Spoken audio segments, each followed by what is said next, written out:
जयप्रकाश ने कोई मदद नहीं की, आपने पूरी ताकत लगाई, नहीं, तन मन चुनाव धन से में लोकसभा चुनाव में किसी नेता ने मेरी मदद नहीं की चुनाव में। कोई बातचीत भी नहीं हुई, टेलीफोन पे भी कोई, मोबाइल पे भी कोई बातचीत नहीं हुई किसी भी राजनेता से जो किसी भी कांग्रेस के साथ राजनेता आप से थे? नहीं हुई मेरी। शुरू में हुई एक दो बार, शुरुआत में।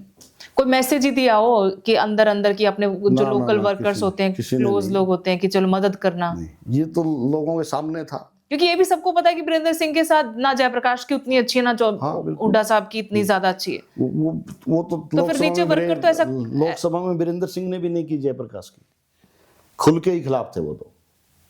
टिकट नहीं मिले ना बेटे को। हाँ, खुद। तो फिर तभी मैं पूछ रही, क्या जेपी ने मदद की, फिर आपकी मदद की उचाना में?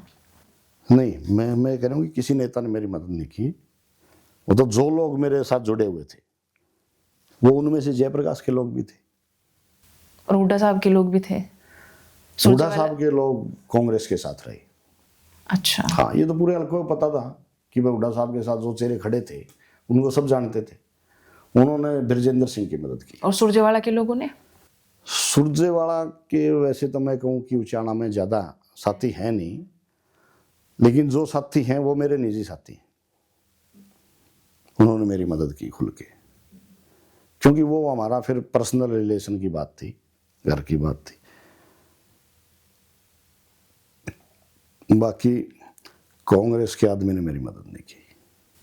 आपने बहुत अच्छी बात बताई, मतलब ये आज के युवाओं के लिए बहुत अच्छी बात है कि कैसे एक बड़ा नेता जो होता है अपने इलाके का, वो अपने नीचे राजनीति में सपने लेकर आने वाले युवाओं को मानसिक, शारीरिक और आर्थिक रूप से निचोड़ देता है, बिल्कुल खत्म कर देता है। 100%। और कितने युवा होंगे मतलब ऐसे, हम अब मेरे जैसे हजारों युवा हैं जो बर्बाद हो चुके हैं राजनीति में। पहले उनको सपने दिखाए जाते हैं और एक बैल की तरह, जैसे बैल खेत में काम करता था, एक बैल की तरह पार्टी में काम करवाया जाता है। रैलियों में भीड़ इकट्ठी करवाई जाती है उनके द्वारा। और फिर जब समय आता है, जब या तो पैसे वाले जो पैसा दे सकते हैं टिकट के लिए, या फिर बड़े बाप का बेटा हो, बड़े नेता का बेटा हो, आखिरी में वही दांव लगा जाते हैं। इस चुनाव में भी आपको लगता है कि पैसों का लेन देन भी हुआ होगा कांग्रेस में टिकट को लेकर? मैं तो बिल्कुल निश्चित तौर पे कह सकता हूँ, जब हमारे जैसे की टिकटें कटती हैं तो एक बात तो निश्चित है, या तो उसने पैसे दिए हैं या फिर बड़े बाप का बेटा। चौधरी वीरेंद्र सिंह के साथ लंबा वक्त आपने बिताया। एक तो जन भावना, चलो आपने कहा कि लोगों का प्यार था, अपनापन था, उनके बीच रहा, मेहनत की। क्या दूसरा एक बड़ा कारण ये भी है कि बड़े बड़े घरानों को बहुत लंबे अरसे तक सत्ता में उन्होंने बिठाए रखा, लेकिन उचाना, आसपास के गांव छोड़िए, खुद उचाना कलां शहर में कोई विकास के नाम पे काम नहीं हुआ। अगर स्कूल कॉलेज खुले वो भी किसी एक परिवार के ही खुल गए, मतलब वहां कोई कॉलेज तक नहीं आया, कोई स्कूल तक नहीं आया। एक हम रेलवे फाटक का मुद्दा उठाते कि जाम लग जाता है, वो काम बीजेपी सरकार में जाकर हुआ। ये सही बात है आपकी कि लंबे अरसे तक चौधरी वीरेंद्र सिंह के परिवार ने पद भी रहे और उनके पास बड़े बड़े पद रहे, प्रतिनिधित्व किया है, केंद्र में मंत्री रहे हैं, हरियाणा सरकार में पावरफुल मिनिस्ट्री उनके पास रही है 2-2 3-3 बार। लेकिन जो होना चाहिए था वो उन्होंने किया नहीं। इसके पीछे उनकी सोच है। ये जो भी ये इस तरह बड़े नेता जो कब्जा कर लेते हैं अपनी कॉन्स्टिट्यूएंसियों पे, वो ये समझते हैं कि अगर वहाँ अच्छी एजुकेशन मिल गई या लोगों को काम मिल गया या किसानों को उनके खेत में अच्छा नहर का पानी मिल गया तो वो संपन्न हो जाएंगे।